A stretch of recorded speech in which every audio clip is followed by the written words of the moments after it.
Assalamualaikum everyone. Today is day 17th, day 18th rather of Startup Summer School. We promised a roller coaster ride and we are living up to our promise. आज हमारे साथ हैं जी आहद भाई. आहद भाई is head sector for private sector engagement at STPI. और साथ ही मैं आपको ये भी बता दूं कि जो हमने नमल में और Lahore college for women university में इंक्यूबेशन प्रोग्राम इम्प्लीमेंट किया था, उसमें STPI हमारा पार्टनर था. And Ahad Bhai contributed very keenly to the project. So Ahad Bhai, welcome on board. Thank you for your contribution and over to you. Thank you जी.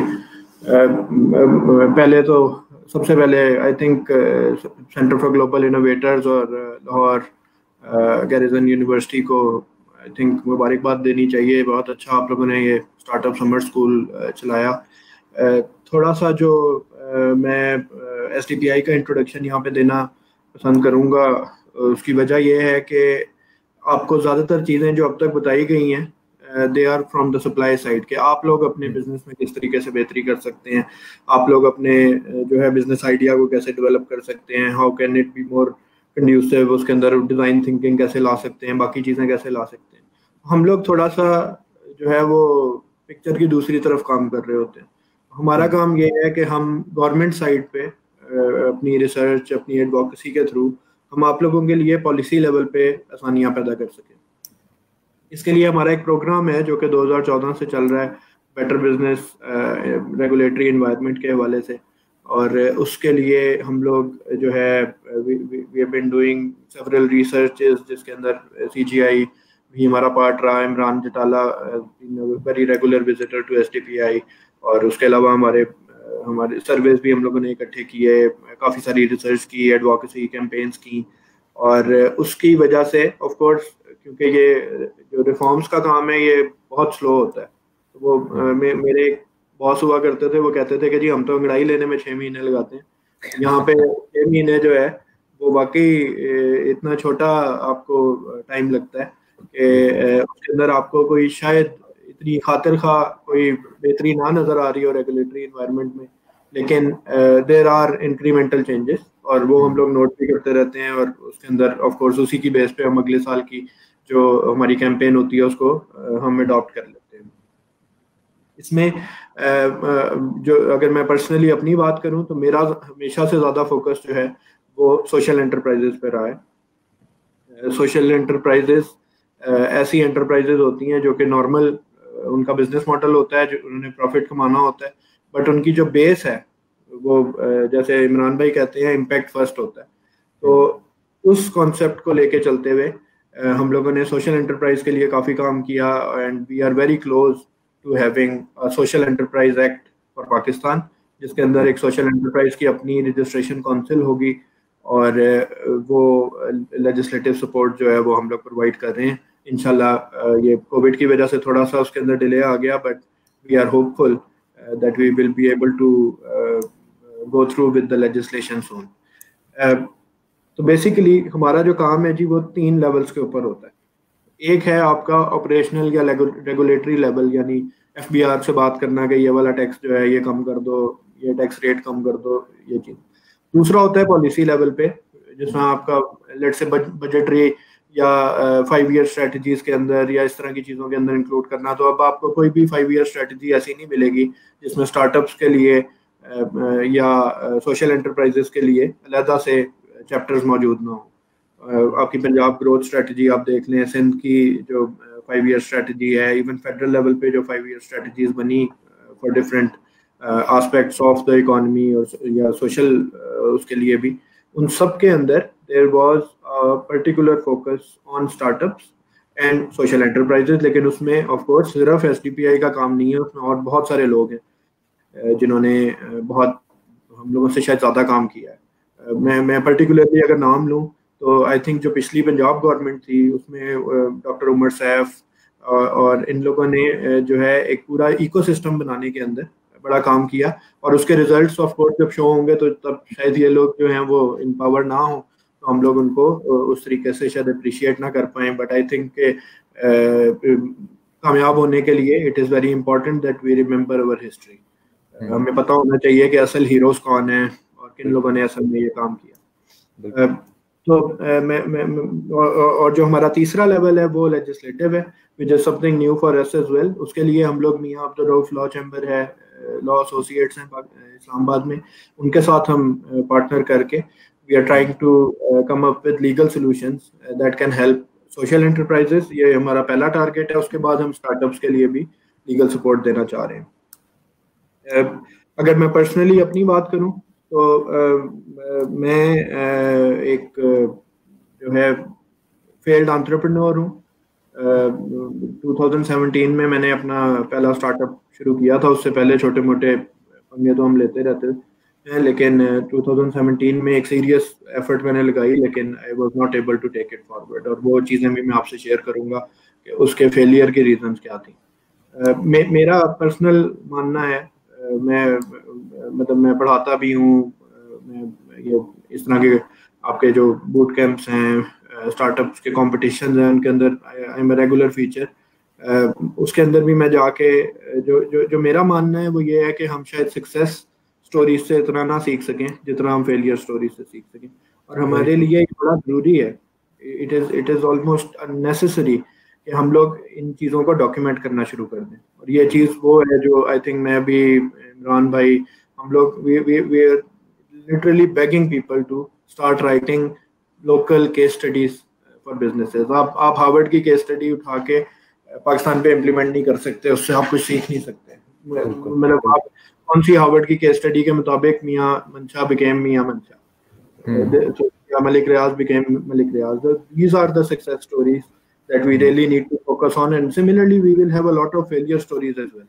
मुझे याद है एक video एक ज़माने में बड़ी वायरल होती थी, जो कि आई थिंक निराला स्वीट्स की, how they became the biggest, मतलब स्वीट्स के बिजनेस में they become the biggest in Lahore, और eventually वो बिल्कुल ख़त्म हो गए। तो इस तरह की स्टोरीज हमें पता होनी चाहिए, so that we can actually adopt our model in the way. दूसरी चीज़ जो अगर मैं अपनी फेलियर स्टोरी से शुरू करूं, अभी आजकल मैं ऑफ कोर्स रेगुलरली पढ़ता भी रहता हूं, पढ़ाता भी रहता हूं, तो पढ़ाने से एक ये भी फ़ायदा होता है कि आप थोड़े अप टू डेट रहते हैं काफ़ी सारी चीज़ों में। I am very much aimed at focusing on agile concepts. आपको अब वो नहीं हो सकता कि एक बिजनेस मॉडल बना लिया आपके परदादा ने और वो जो है वो आप चलाते रहे और आपका घर चलता रहा। बड़े बड़े ऐसे बिजनेसेस जो हैं वो बंद हो गए। You need to adopt to the challenges. अब आपको अडॉप्टिव मॉडल्स की तरफ जाना पड़ेगा। अब वो बिजनेस मॉडल वो वाला नहीं है वो जो एक आपको जो है वो आपको टेबल बना के दे दिया जाता है, इस जगह पे ये डाल दो, इस जगह पे ये डाल दो। Your model can change every day. इसीलिए क्योंकि मुझे जो टॉपिक दिया गया है that is negotiation and legal, तो मैं पहली चीज जो आपको कहूंगा कि सबसे पहले you need to be agile about the type of registration that you are focusing on. आप लोगों को पता होना चाहिए कि आपने किस किस्म की रजिस्ट्रेशन करनी है। अगर आप अकेले, हाँ जी फॉर आवर पार्टिसिपेंट्स, अगर आप एजिलिटी को डिफाइन कर सकें जस्ट इन केस कोई मेरे जैसा नालायक और उसे नहीं पता। मैं अभी उसी के ऊपर मैं बिल्कुल उसी पे आ जी। तो मतलब अगर हम रजिस्ट्रेशन स्कीम्स की बात करें तो हमारे पास, अगर आप फॉर एग्जांपल आप अकेले हैं, आपके साथ कोई पार्टनर नहीं है, तो then you can go for a sole proprietorship पे जा सकते हैं। अच्छा, पहले हमारे पास कोई और ऑप्शन नहीं होता था अगर आप अकेले होते थे। अब आपके पास सिंगल डायरेक्टर कंपनी SCCP में भी आ गई। बिल्कुल। तो दिस इज एजिलिटी। आपको सोल प्रोप्राइटर होने के प्रोज एंड कॉन्स पता है, आपको जो है वो सिंगल डायरेक्टर कंपनी के प्रोज एंड कॉन्स पता होने चाहिए। And of course you can see के in the future whether you will be getting your business, मतलब आप अपने बिजनेस को किस तरीके से मूव बेहतर कर सकेंगे। In the end it's all about making money, ठीक है। It's about selling stuff, it's about making money. ये काम करने के लिए आपके लिए सोल प्रोप्राइटर मॉडल बेहतर है या सिंगल डायरेक्टर कंपनी बेहतर है? This is something you need, and this is agility basically. आपको you should welcome change. अगर हम agility को डिफाइन हम ऐसे करते हैं कि पहले हम लोग चेंज से डरते थे, ठीक है। मुझे अगर कोई कह देता था यार तेरे कपड़े पहनने का स्टाइल ठीक नहीं है तो दूसरे पहन ले, मैं उस बंदे से दोबारा मिलता नहीं था। अब आप कहते हैं कि नहीं, मैं अडॉप्ट कर लेता हूँ, हो सकता है ये बंदा मुझे बिजनेस दे दे। ठीक है, तो दिस इज अडॉप्टेबिलिटी। दूसरी Basically, चीज ये मैं अगर पार्टिसिपेंट्स के लिए आसान कर दूं कि एजिलिटी इज फ्लेक्सिबिलिटी। एग्जैक्टली, आप चेंज से डरे ना। अगर आपको मतलब फॉर एग्जांपल अभी कल परसों हम लोग एक आइडिया डिस्कस कर रहे थे, एक स्टार्टअप है उसके साथ में आइडिया डिस्कस कर रहा था।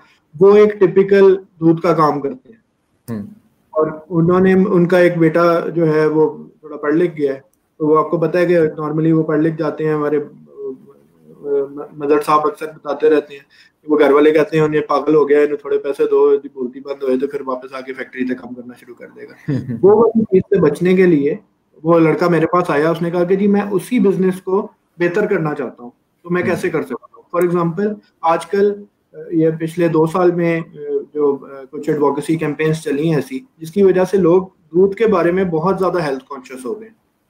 तो this is one opportunity there. आप दूध को किस तरीके से आप इंश्योर कर सकते हैं कि मेरे पास प्योर दूध पहुंचे। एक मिल्क खास एक बिजनेस है इस्लामाबाद में, जो लोग हैं वो शायद उससे फेमिलियर हो। मिल्क खास का मॉडल ये है कि वो रोज सुबह, अगर आप सब्सक्राइब कर लेते हैं उसके पास, रोज सुबह आपके पास 26 टेस्ट आते हैं कि उस दूध के जो सुबह टेस्ट होते हैं, they will all reach you कि जी आज इसके अंदर इतने न्यूट्रिएंट्स हैं। वो जो भी टेस्ट वो करते हैं, हाइड्रोलॉजिकल टेस्ट होता है, पता नहीं क्या क्या होता है, वो 26 टेस्ट आपकी ऐप के ऊपर आ जाते हैं। आप चेक कर सकते हैं कि आज दूध कैसा आएगा, ठीक है जी। और अगर खराब दूध होगा तो वो नहीं देगा, ठीक है। तो this is something that you need to do. वो ये आप एक्सपेक्ट नहीं कर सकते वो जो आपके घर दूध वाला आता था कि वो आपको इस तरह देगा। बिल्कुल, this is something that is the need of your business today. और याद रखें कि ये चीजें, ये जो हम लोग ना कहते हैं कि 2 कॉस्ट होती हैं आपकी क्वालिटी से relevant. There are 2 cost, there is a cost of good quality, there is a cost of poor quality. ये जो वो टेस्टिंग कर रहा है ये कॉस्ट ऑफ गुड क्वालिटी है। This will always have a positive impact on you. लेकिन जो कॉस्ट ऑफ पुअर क्वालिटी है वो खराब होने के बाद आपको पड़ती है, रीवर्क होता है, या अगला कस्टमर कहता है भाड़ में जाओ, मैं तुमसे दूध नहीं लेता, तुम तो पानी मिला के देते हो या केमिकल डाल के देते हो। वो जो कॉस्ट ऑफ पुअर क्वालिटी होगा, that will have a more bigger impact on your business. So agility ये है कि आप अपने कस्टमर को सेटिस्फाई करें। जो कस्टमर कह रहा है उसके मुताबिक अपने प्रोडक्ट को चेंज कर लें, अपने प्रोसेस को चेंज कर लें। जो भी आप लोगों ने 4 पीस पढ़े होंगे, मुझे तो भूल गए हम, ठीक है जी। तो मकसद ये है कि you need to be agile, you need to be flexible, you need to be adoptive to the needs of your customer, और उसी के मुताबिक आपने अपनी रजिस्ट्रेशन स्कीम जो है वो चूज करनी है। बिल्कुल ठीक है जी। सोल प्रोप्राइटर आप जाके अपने लीगल जो भी बंदा है उससे डिस्कस करेंगे असल में आप करना क्या चाहते हैं। मैंने जिस टाइम पे मैंने एक एसोसिएशन ऑफ पर्सन रजिस्टर करवाई, मेरे एक पार्टनर थे उनके साथ, और मुझे उस टाइम पे जब मैं वकील साहब के पास गया, उसने कहा करना क्या है। मैं कहा यार मुझे तो नहीं पता मैंने क्या करना है, सच्ची बात है मुझे नहीं पता। कुछ आइडिया था कि हम लोग ट्रेनिंग्स करवाएंगे और ये करेंगे वो करेंगे, लेकिन सच्ची बात है कि ऐसा क्लैरिटी नहीं थी। और उसकी वजह से उसने कहा कि यार मैंने आज तक जितनी कंपनीज रजिस्टर करवाई हैं, एफएड की तैयारी में जितनी कंपनीज आप समझ ले रजिस्टर हुई हैं, उनका जो स्कोप है मैंने वो तुम्हारे स्कोप में डाल दिया। हमारा स्कोप डॉक्यूमेंट जो है वो 18 पेजेस का, ठीक है। उसमें थीम पार्क्स भी हैं, उसके अंदर सप्लाईज भी हैं, उसके अंदर सर्विसेज भी हैं। मतलब उसका एडवांटेज है कि मैं कुछ भी कर सकता, legally I can do anything, but उसका डिसएडवांटेज भी है कि मुझे पता नहीं है मैंने करना क्या है। ठीक है जी, मैं अपने आप को पहचान ही नहीं सकता, इट्स ऑल स्कैटर्ड, आपको एग्जैक्टली पता नहीं क्या चीज पिक करनी है, वो मेरा फोकस लूज हो रहा है। So best way to solve this is at the startup stage, don't spend time in planning, get the product as soon as it, मतलब जैसे ही प्रोडक्ट बने उसे मार्केट में फेंक दो।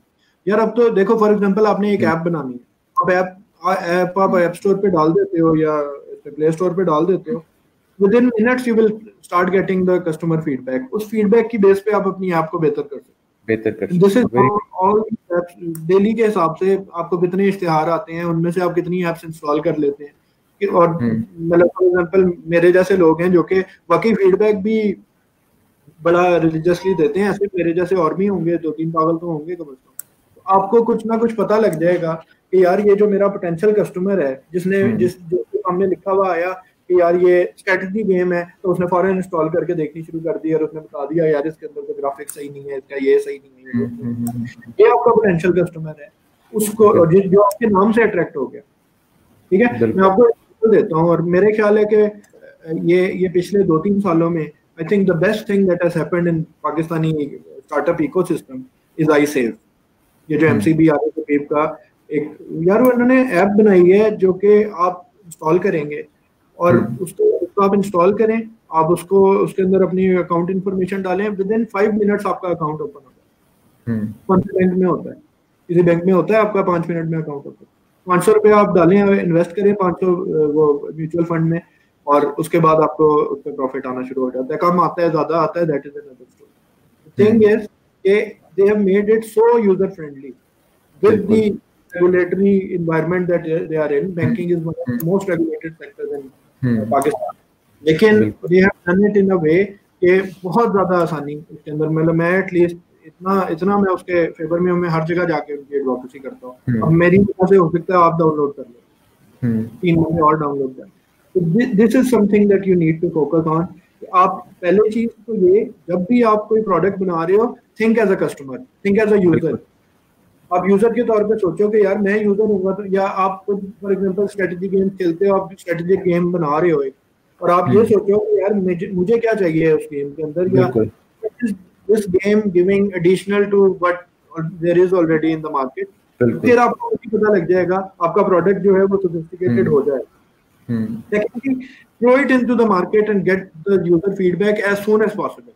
आपके लिए बहुत आसान हो गया। ठीक है, वो पहले सर्वे फॉर्म्स आते होते थे, अब वो भी आपको नहीं करना पड़ता। ठीक है, आपको उतना वेट करना ही नहीं पड़ेगा। आप with in 3-4 days 1 month you can get a very good feel आपका कस्टमर, आपका यूजर चाहता क्या है। ठीक है, मसलन मेरी ज्यादातर जो फैमिली है they are into food business. ठीक है, मैं उनसे जब पूछता हूँ तो मतलब, और ज्यादातर लाहौर बेस्ड हैं, तो उनको मैं जब कहता हूँ कि आपको भी आप इस्लामाबाद में क्यों नहीं इन्वेस्ट करते, तो वो कहते हैं जी इस्लामाबाद ही ढीठ है। ढीठ होने का क्या मतलब है? वो कहते हैं कि जी इन्होंने अगर एक जगह से कोई खाना खा लिया तो ये दोबारा भी वहीं जाएंगे, ये रिस्क नहीं लेंगे कि यार साथ वाले से भी खा के देख लें। लाहौर में एक दिन 5 स्टार होटल में खाते हैं, अगले दिन कहते हैं यार आज बाहर रेडी वाला भी खड़ा है, इससे भी चेक कर लेते हैं ये कैसा खाना देगा। तो ये आपने अपनी मार्केट को समझना है। लाहौर के लिए आपका सेलिंग पॉइंट अलग होगा, इस्लामाबाद के लिए अलग होगा। यूनाइटेड बेकरी कब से इस्लामाबाद में बैठी हुई थी, तहजीब ने आके मार्केट शेयर इंक्रीज कर लिया।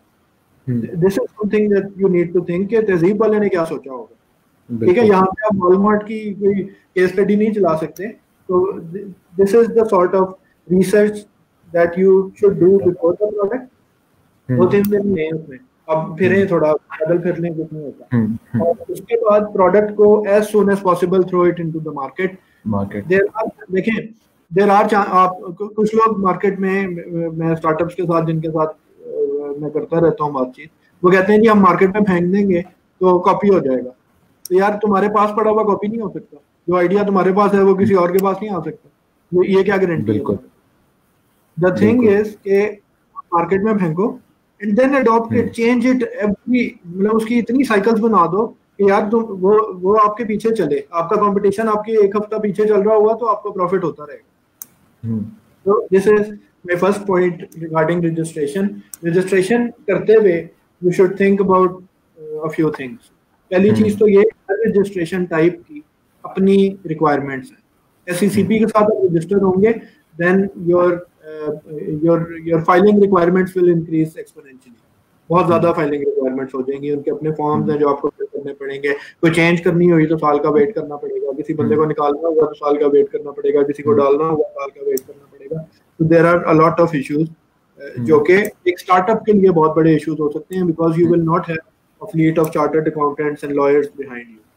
तो मतलब बड़ा बिजनेसमैन तो कर सकता है, स्टार्टअप्स के लिए इशू है। नंबर 2, अगर आप एसोसिएशन ऑफ पार्टनर्स में जाते हैं then you are bound to get district, वहाँ पे डिस्ट्रिक्ट बाइंडिंग आ जाती है। जो सोल प्रोप्राइटर है वहाँ पे आप FPR के थ्रू होते हैं, तो उसके अंदर भी जियोग्राफिकल रिस्ट्रिक्शन हो सकती है, लेकिन यूजुअली लोग उसकी परवाह नहीं करते। लेकिन जो सेल्स टैक्स ऑन सर्विसेज है उसमें अभी भी ये वाले इश्यूज आ रहे हैं कि जी आपने परफॉर्म पंजाब में किया था तो फिर आप पंजाब रेवेन्यू अथॉरिटी को भी टैक्स, इस तरह के इश्यूज आ रहे हैं।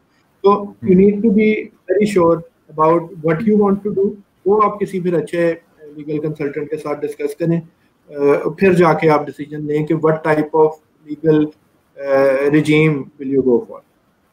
ये सब पाकिस्तान में अवेलेबल है, right from the sole proprietorship to listed public limited companies, वो सब अवेलेबल है। लेकिन जो पॉइंट है वो ये है कि यू नीड टू सी कि आप देखें, अगर SECP will restrict your scope, वहाँ पे स्कोप चेंज करना मुश्किल है, ठीक है। बाकी जगहों पे स्कोप चेंज हो सकता है, तरीके हैं जिनके थ्रू आप चेंज करवा सकते हैं। So everything should be taken into account जब आप रजिस्ट्रेशन कर रहे हैं। लीगल सपोर्ट आपकी जो एक और काम के लिए चाहिए होती है, और उसके ऊपर आजकल हम काफ़ी काम कर रहे हैं, and that is the alternate dispute resolution. मैंने जिस तरह स्टार्ट किया था, तो मैंने आपको कहा था कि बहुत सारे काम हैं जो कि स्टार्टअप से रेलेवेंट है, बहुत सारे काम है जो गवर्नमेंट से रेलेवेंट है। तो हम लोग ज़्यादा काम कर रहे हैं विद द गवर्नमेंट, क्योंकि हमारा काम हमारा जो नीश है वो है। So we are trying to come up with legal legislative solution to the problems that startups are facing। उसके लिए हम लोगों ने मैंने बकायदा जो एक तरीक़ेकार है कि पहले हमने रिसर्च की, रिसर्च करने के बाद जो है हम लोग पॉलिसी की तरफ जाएंगे और फिर लेजिस्लेशन की तरफ जाएंगे। जैसे हम सोशल एंटरप्राइजेस के लिए गए, वैसा ही we have a plan for startups, इंशाल्लाह जो है कमिंग 2-3 इयर्स के अंदर ये हो सकता है। जो इस गवर्नमेंट के अंदर अच्छी चीज़ थी शुरू से, वो ये था कि बहुत सारे लोग जो कि स्टार्टअप इकोसिस्टम का पार्ट रहे हैं, जो अपने आप को सोशल एंटरप्राइज एंटरप्रेन्योर कहते हैं, they are part of the government and even part of the cabinet. ये एक बड़ा मेरे ख्याल है, आई थिंक हमारे लिए एक बड़ी अच्छी चीज़ थी। वी हैड दिस, मतलब एक तरह से हमारे पास ये अपॉर्चुनिटी थी कि हम लोग जो है उन लोगों के साथ बात कर सकें, और ये कुछ आइडियाज उनकी तरफ से आए, कुछ हमने उन्हें दिए, एंड ऑफ कोर्स ये साइकिल अब इंशाल्लाह चलता रहेगा। जो हमारी रिसेंट रिसर्च है और स्टार्टअप इकोसिस्टम, उसके अंदर जो 2 मेन कैपेसिटी इश्यूज स्टार्टअप्स की तरफ से बताए गए, number 1 was selling their product, और मैं आपको बताऊं, आप बाकी जो मर्जी कर लें, आप टेक्निकली दुनिया के सबसे साउंड कंप्यूटर इंजीनियर रख लें, आप खुद बहुत साउंड हो, आप सब कुछ कर लें, in the end the business is about selling the product that you can made, और उससे पैसे कमाना। This is the most important thing. तो मेरी जो आप लोगों से रिक्वेस्ट है वो ये है कि आप again think like a user, and user के तौर पे सोचें। आपकी प्राइसिंग भी आपको करनी आसान हो जाएगी, आपके लिए हर चीज़ आसान हो जाएगी। आप अपने घर वालों से मतलब फीडबैक लें सबसे पहले, ठीक है। तो मैं रहता हूँ जी बहरिया इनक्लेव में। तो Bahria enclave is a close community, बहुत मेरे ख्याल है यहाँ पे अभी 500 घर होगा मैक्सिमम, तो ज़्यादा बड़ी आबादी नहीं है। और यहाँ पे if I want to start a business, तो मेरे लिए बड़ा आसान है कि मैं एक सर्वे फॉर्म लेके, मेरे पास हमारे अपने कम्युनिटी के ग्रुप्स बने हुए हैं, उन पर डाल दूँ और उनसे मैं फीडबैक ले लूँ। तो इस तरह की स्ट्रेटजी करें। Start of with a geographically constraint market, वो आप कर सकते हैं। आप एज वाइज कंस्ट्रेंट कर सकते हैं अपनी मार्केट को, but make something that the customer will buy. ये सबसे इम्पोर्टेंट है, and you have to sell it. और ये नेगोशिएशन, बिल्कुल, make something which the customer will buy and then find the right customer. Exactly. Finding the right customer is also very important.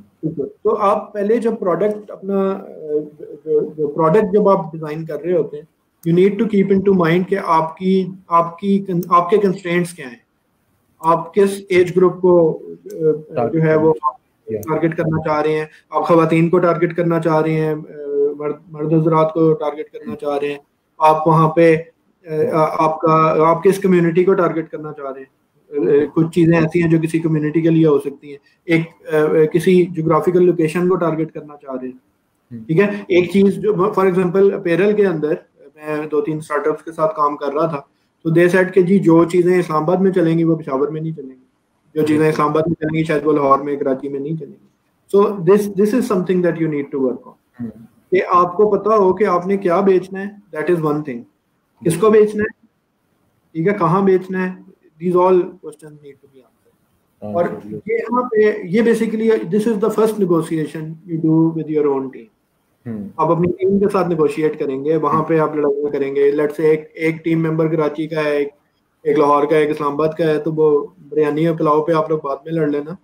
More focus you should have is to create a product that is good for the market, that मतलब आप market के ऊपर consensus कर लें कि यार ये कराची में, जो कराची में बेचना है रिक्वायरमेंट्स को लेके आए, फिर इस्लामाबाद वाला लाहौर वाला ना बीच में बातें करें, ठीक है। जब आप लाहौर की बात कर रहे हैं फिर बाकी दोनों ना करें, and then think as a user. ये बहुत इंपॉर्टेंट है, आपकी निगोशिएशन आसान हो जाएगी, आप दूसरे की बात समझेंगे। और मेरे ख्याल से जो मैंने मेरा कोई 12 साल का 13 ही हो गए, 13 साल का मेरा प्रोफेशनल एक्सपीरियंस हो गया। मैंने जो एक चीज सीखी है वो ये है कि अगर आप बोलें कम और सुने ज्यादा तो आपको बहुत फायदा होगा।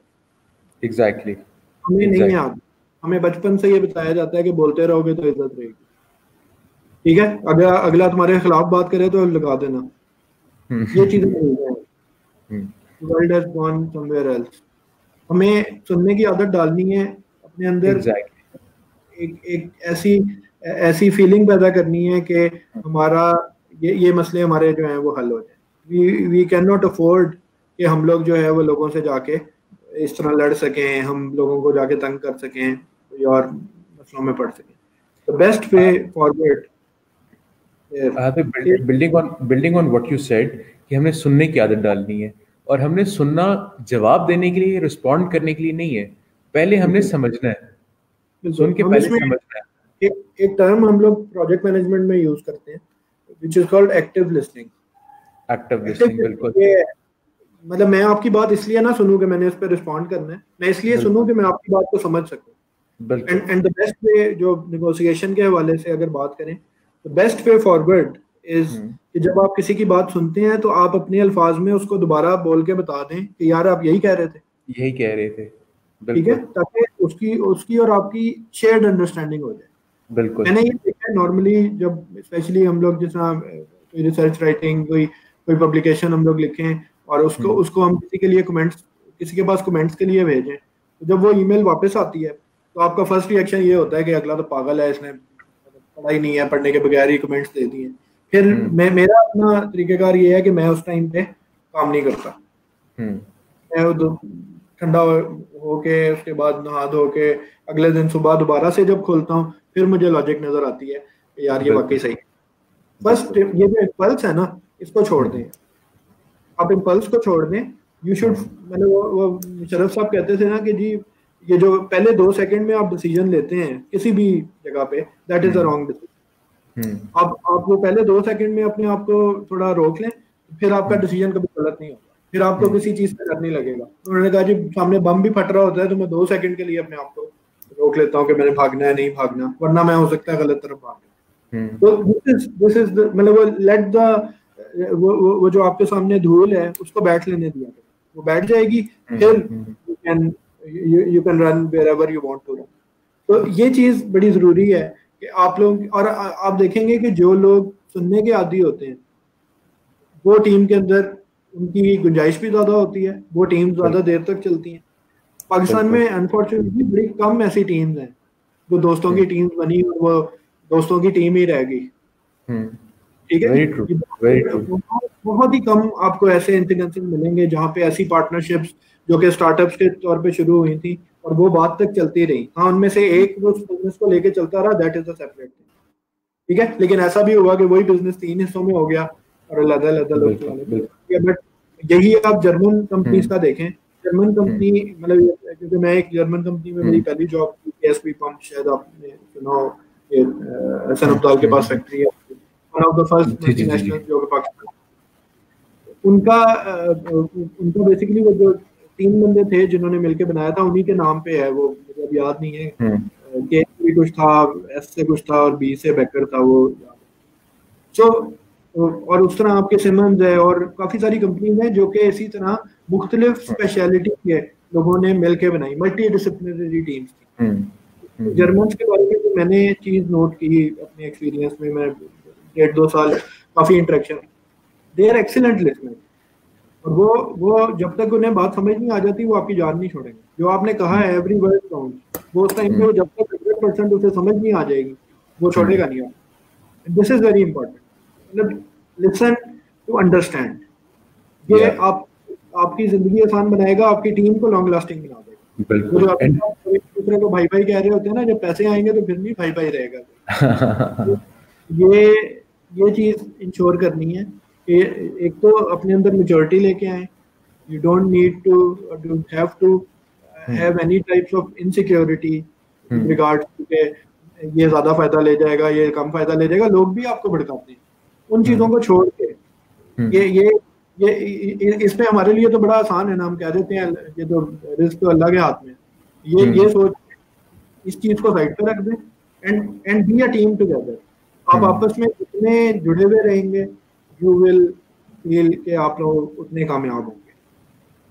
दूसरी जो आपकी निगोशिएशन होती है, मतलब पहली तो सेल्स से रेलेवेंट आई थिंक मैंने डिस्कस कर लिया। दूसरी आपकी टीम के साथ इंटरनल जो निगोशिएशन आपकी होती है रिगार्ड्स टू प्रोडक्ट प्रोसेसेस। बाकी तीसरी जो सबसे इम्पोर्टेंट निगोशिएशन होती है वो प्रोक्योरमेंट के हवाले से होती है, जो आप अपने सब कॉन्ट्रैक्टर के साथ करते हैं। It is also very important. कोई भी निगोशिएशन दुनिया में, चाहे वो पॉलिटिकल हो, मैक्रो लेवल पे हो, माइक्रो लेवल पे हो, कोई निगोशिएशन कामयाब नहीं हो सकती जिसके अंदर एक पार्टी को नुकसान हो और एक पार्टी को फायदा। ठीक है, वो आप जो आगे कहते हैं ना कि मैकेनिक से पूछते हैं यार मेरी गाड़ी के कितने पैसे बने, वो कहता है जी 4000, आप उसे कहते हैं 2000 रख, ज्यादा बातें ना कर, वो 2000 आपके पूरे कर चुका होता है। ऐसा कभी नहीं होगा कि वो हाँ, अनलेस वो आपसे नाजायज मांग रहा हो, आप उसे कंट्रोल करें, प्राइस को सही कर दें, that is a different thing. आप किसी का नुकसान नहीं कर सकते। निगोशिएशन का रूल है, negotiation should be a win win situation for all. और ये I think Ahad bhai, just a minute. Assalamu alaikum, sir. Ahad bhai, we have been joined by General Ubaid Saab, VC Lahore Garrison University, and General Saab, we have with us Mr. Ahad Nazir from STPI. Ji, Ahad, welcome on board. Please continue. I would not like to interrupt. We'll discuss it at the end. Ahad, please go ahead. So मेरा जो point है, especially with regards to procurement, subcontracting, जब भी आप कोई चीज बाहर से ले रहे हो, चाहे वो परचेज कर रहे हो या किसी और तरीके से, the negotiation needs to be win-win situation. And if we don't have, अगर हम कोई ऐसी negotiation करते हैं which is not a win-win situation for every party in the जो लोग भी इसमें बात करते हैं, so that eventually leads to an unsuccessful negotiation. ये मुझे डिसरप्शन आ रही है,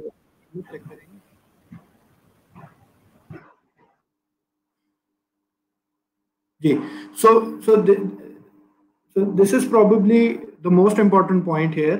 और नेगोशिएशन जो मैंने आपको कहा कि मैंने नेगोशिएशन के टॉपिक को 3 हिस्सों में डिवाइड कर दिया था। तो first one is how you negotiate with your own team. आप अपनी टीम के साथ कैसे नेगोशिएट करते हैं, प्रोडक्ट के हवाले से, प्रोसेस के हवाले से, how you actually become a team. This is very important, और उसमें मैंने आपको एक्टिव लिसनिंग का और इन चीज़ों का बता दिया। Number 2 is how do you negotiate with your user, your customer. अब वो वाली बात नहीं चलेगी कि ये मार्केट में अवेलेबल है, लेना है तो लो, नहीं लेना ना लो। You have to be agile. You need to have your product develop into something that is adoptable, that can change. You have to prove that your product can change. And number 3 is when you're talking to your subcontractors या आप distribution companies, उनके अंदर negotiation में ये सोच के ना जाएं कि यार मैं इसका नुकसान कर दूंगा और अपना फायदा कर लूंगा. If that negotiation leads to a win-win situation for all, this negotiation will be successful. So this is probably all with regards to negotiation. और इससे I have a question, Ahad भाई. आपने टीम को कवर कर लिया, आपने user को cover कर लिया और अपने वेंडर को कवर कर लिया.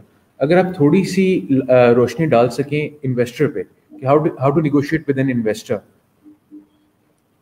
अच्छा, इसमें जो मेरी डिस्कशन हुई, फराज खान को आप सब जानते हैं, ही इज एंजल इन्वेस्टर हैं. फिर उसके अलावा हुमायूं मजहर, इन लोगों से जो मैंने सीखा, थोड़ा बहुत जो देखा है.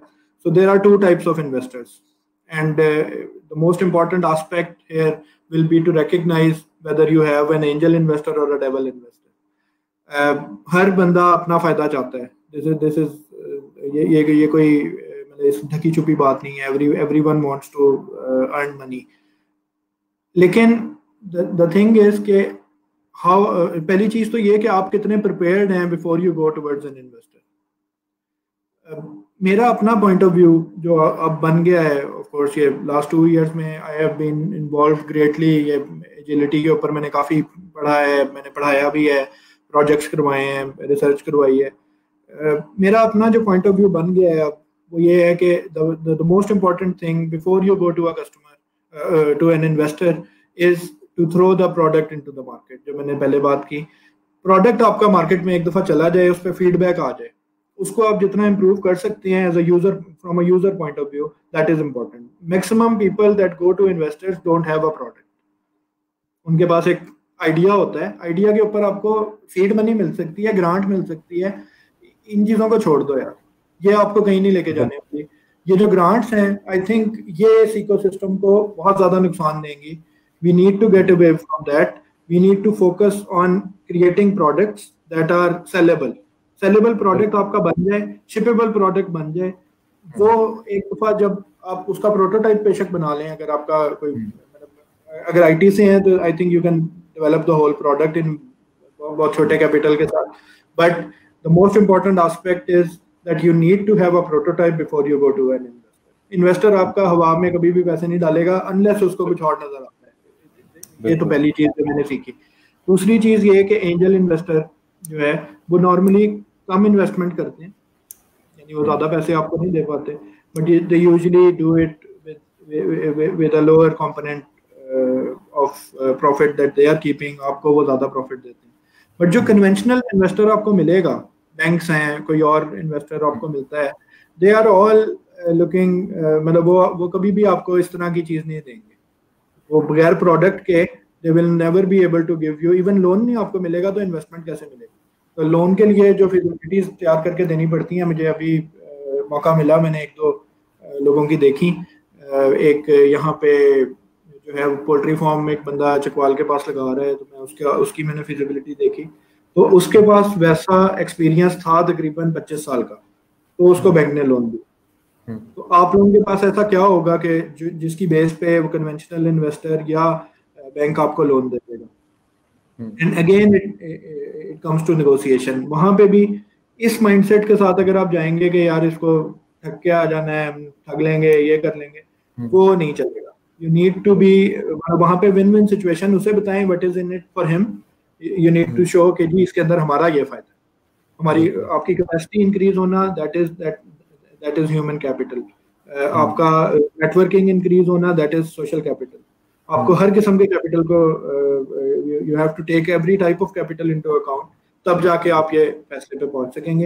एंड अगेन इसके अंदर भी हम लोग जो, मैं थोड़ा सा SDBI का आपको बता दूं, we are trying very hard, क्योंकि अभी तो आपको पता है कि क्राउड फंडिंग की जो रेगुलेशंस आई हैं, they are also not very clear, but we are trying to concentrate SECP के एक इम्पैक्ट फंड, कम से कम एक इम्पैक्ट फंड हमें बनाने की जो इजाजत मिल जाए। तो इम्पैक्ट फंड अगर आ जाता है पाकिस्तान में, then we are looking at huge investment potential coming from abroad.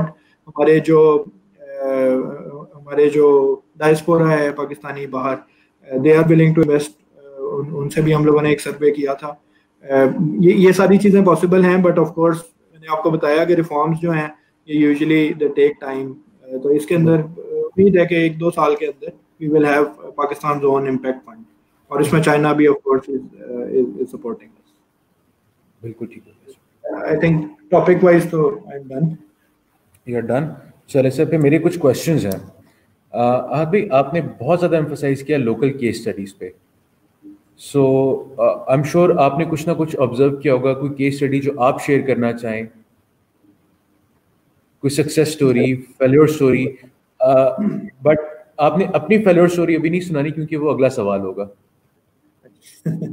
So other than your own startup, जी प्लीज।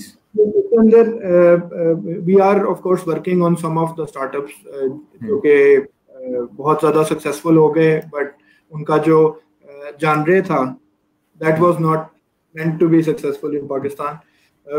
बहुत सारे स्टार्टअप्स ऐसे हैं जो कि पोटेंशियली सक्सेसफुल होने चाहिए थे but they failed.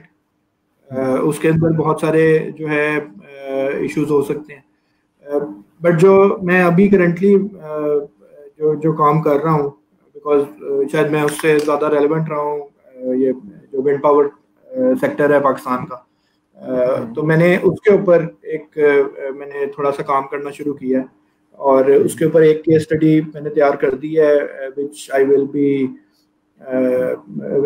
be publishing with either Bahria university और air university.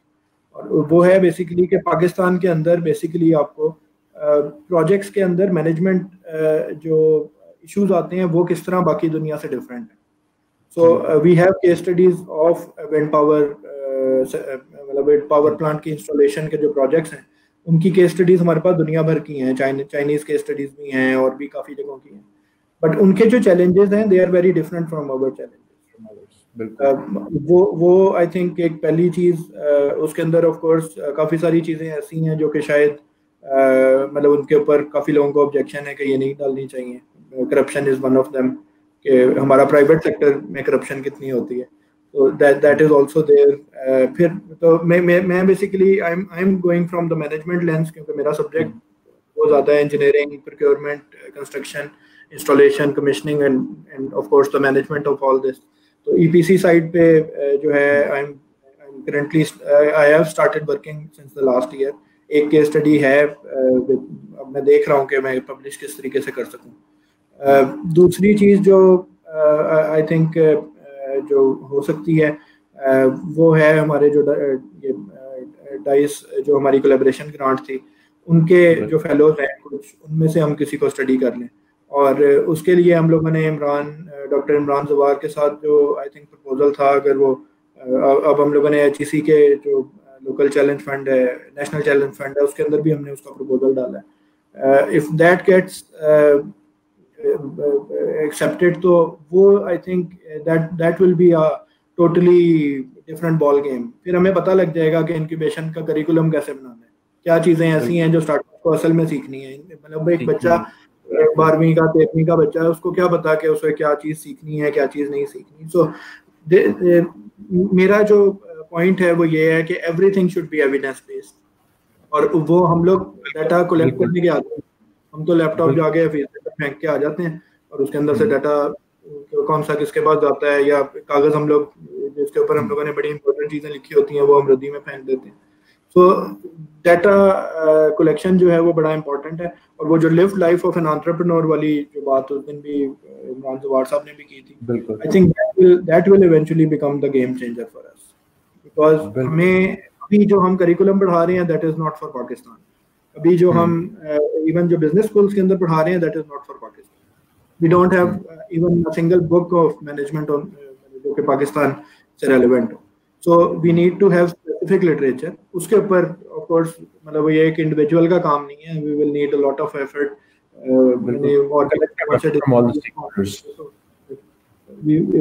We are trying to work on it. और उसमें ऑफ कोर्स फिर हमें अपने एरियाज डिफाइन करने पड़ेंगे। मेरा एरिया प्रोजेक्ट मैनेजमेंट है, मैं प्रोजेक्ट मैनेजमेंट के हिसाब से उसको देख रहा हूँ। मैंने PMI से भी उसके अंदर हेल्प ली, मैंने एक्सेलॉस से, प्रिंस 2 से मैंने रब्ता किया, उनसे भी मैंने हेल्प ली।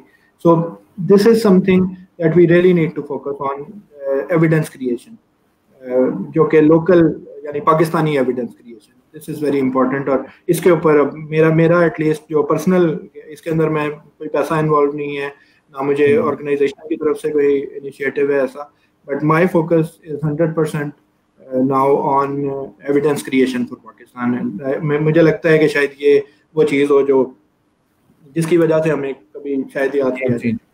बिल्कुल ठीक हो गया। आहद भाई, last question and then will move to concluding remarks.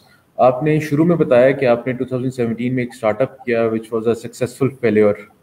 सो आप अपने स्टार्टअप के बारे में थोड़ा सा बताएं and please tell our participants कि जब आप रिफ्लेक्ट करते हैं so what do you foresee कि आपका जो स्टार्टअप था वो क्यों फेल हुआ, और अगर क्या चीज़ थी जो आप अगर डिफरेंटली करते तो आज गेम डिफरेंट होती।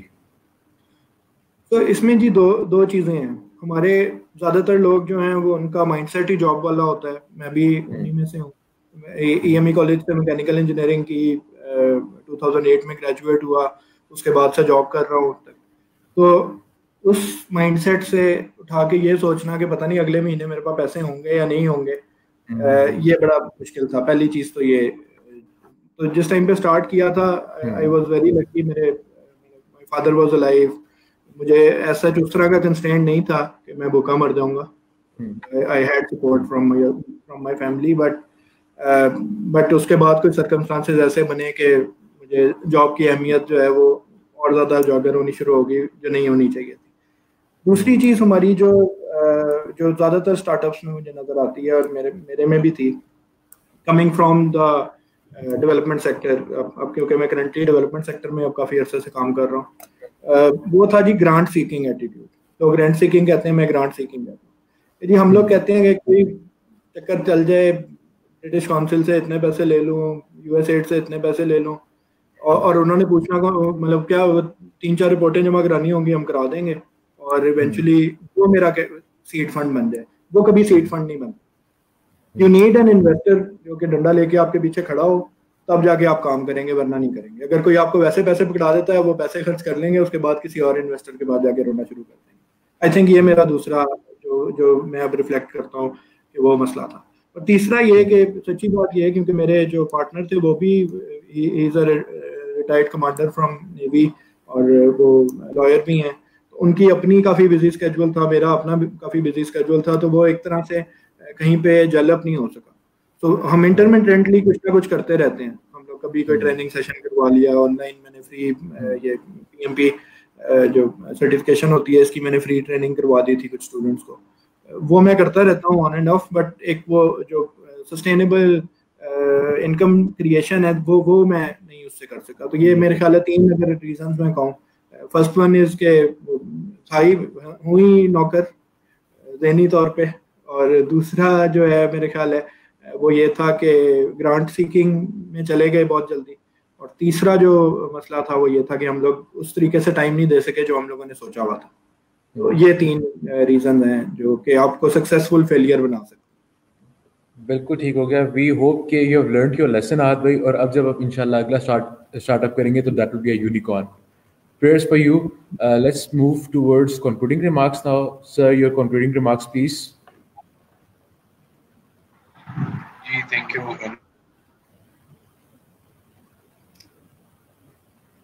EME Eminent is right at the top of SDPI. So mechanical engineering obviously has always been our strength. An institution which I served for 42 years, and even including the last commandant of EME College. I'm very confident that engineers from EME College, because of the other qualities they acquire, other than the academic qualities they acquire in terms of discipline, in terms of persistence and everything, I believe nothing can stop you. Those 3 successful failures, I'm sure, has taught you the lessons. Then that is the reason why you have risen to this top position in SDPI. My question is more related to the students who are listening to you. What are the areas where I'm sure you must have carried out case studies on this, because export promotion is one of your prime areas. So what case studies have you carried out on providing such opportunities of exports to our startups? Because exports can be done even without money. If you can secure a good importer who needs something, you just have to gather people around and export it. So it actually is more of an effort than of any financial input. So have you carried out a comprehensive sort of a study on this, and if it is documented somewhere so that it can be referred by our startups? Thank you. I'll be sharing the link. We have conducted a study, and that was basically on the export competitiveness of Pakistan. In that we took 4 sectors. One was textile, then was the surgical goods industry in Sialkot. Then we had services sector, and then there were some people from different industries that could be potential exporters. And we carried it out with the World Bank. I'll be sharing the link with after the session. So one thing, sir, that came up was that our product is not competitive, and this is something that has caused a lot of loss to our exports. We on the other end, we have been looking into markets that pay more but have greater quality standards. So, for instance, if we are trying to cope up with the standards of European Union, then we will need to work really hard in order to achieve those standards. And this type of cost, unfortunately, our businessman is not able to produce. But if we are coming from the services sector, then we have a lot of potential when it comes to freelancing. So we are exporting IT services abroad worth more than $1 billion, and that was stated by Yusuf Saab back in I think in 2018, and it must have improved. But the problem is how to get these freelancers into the formal business line.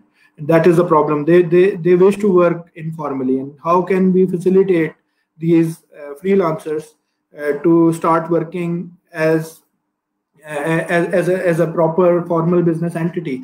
And this is probably something that the government is also working on. They have, I think, State Bank of Pakistan has started working on the electronic money regulations, and they are trying to facilitate the freelancers as much as possible.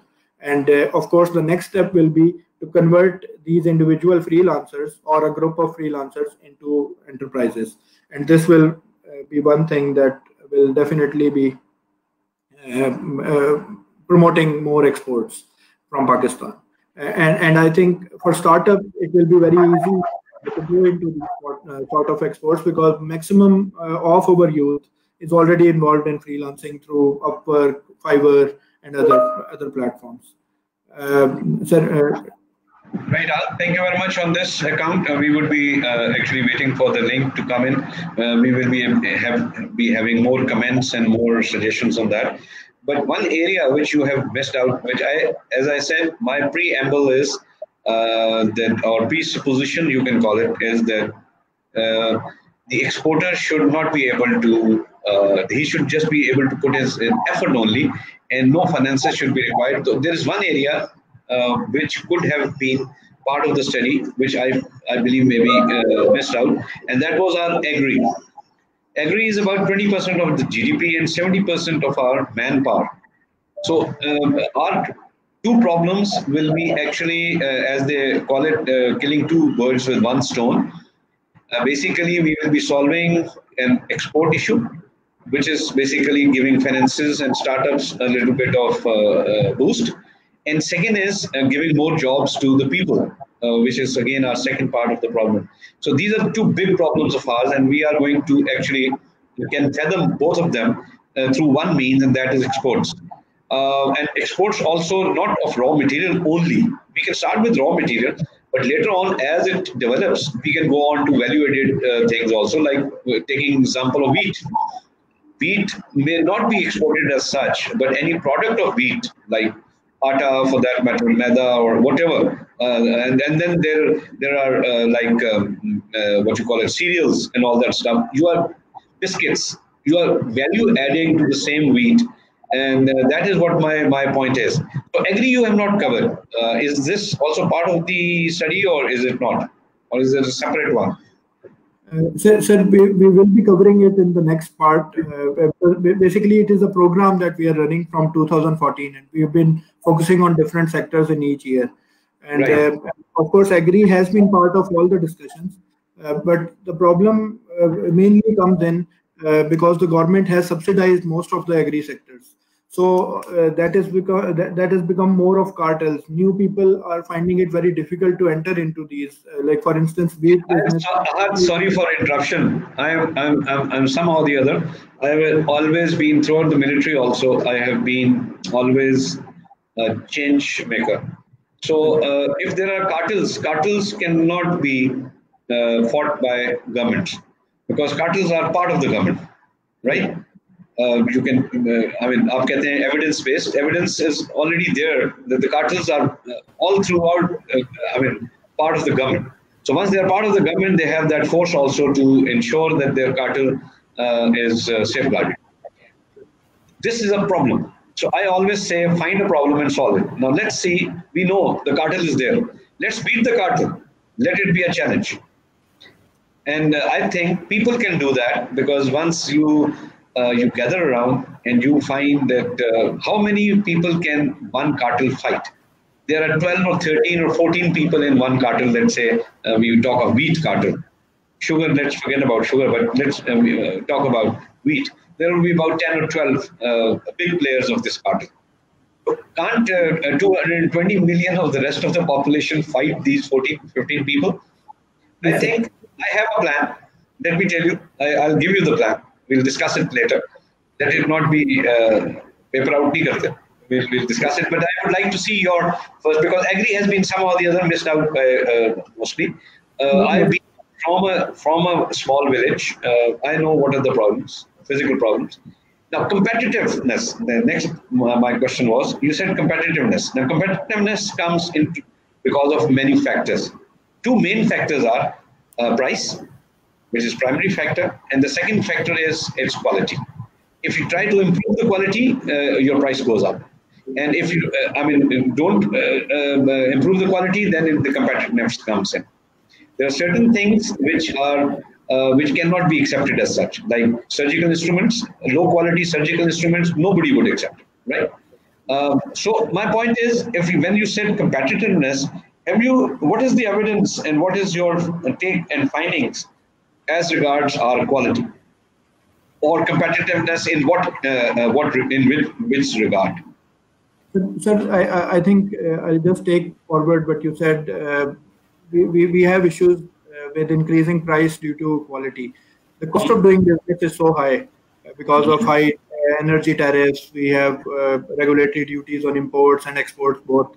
And due to these regulatory burden and the cost of doing business, they have to compromise on the quality. Because the market requires a competitive price.